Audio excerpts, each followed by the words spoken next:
परतवाडा ते अंजनगाव महामार्गावर सतत अपघाताची शृंखला सुरू असताना 31 डिसेंबर मंगळवार रोजी सायंकाळी 7:30 ते 8:30च्या दरम्यान दोन दुचाकीच्या झालेल्या अपघातात एका तरुणाचा मृत्यू झाला तर दोन युवक गंभीर जखमी झाले.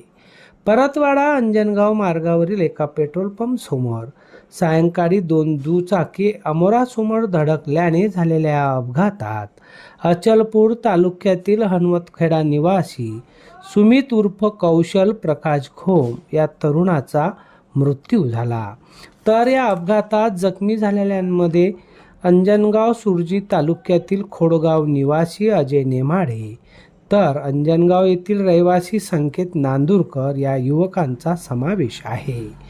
या दोनही दुचाकी MS27 BL 6246 व MH 27 DY 3681 या क्रमांकाच्या दोन्ही दुचाकींची समोरासमोर जोरदार धडक झाली.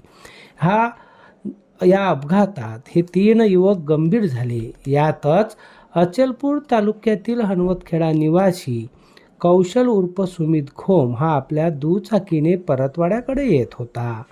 नेहमीच सुमित हा आपल्या चारचाकी वाहनाचा वापर करत होता. नेमका घटनेच्या दिवशी त्याने दुचाकीने प्रवास करत परतवाड्याकडे निघाला असता विरोधी दिशेने येणाऱ्या दुचाकीने त्याला जबर धडक दिली आणि या धडकेतच तो गंभीर जखमी झाला आणि उपचाराकरता त्याला रुग्णालयात नेत असतानाच तो गतप्राण झाला.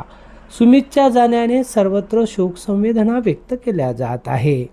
परतवाडा शहरातील व्यापाऱ्यांनी दुपारी 12 वाजेपर्यंत त्याच्या या निधनाच्या घटनेवर आपले व्यापारिक प्रतिष्ठानही बंद ठेवून श्रद्धांजली अर्पित केली होती.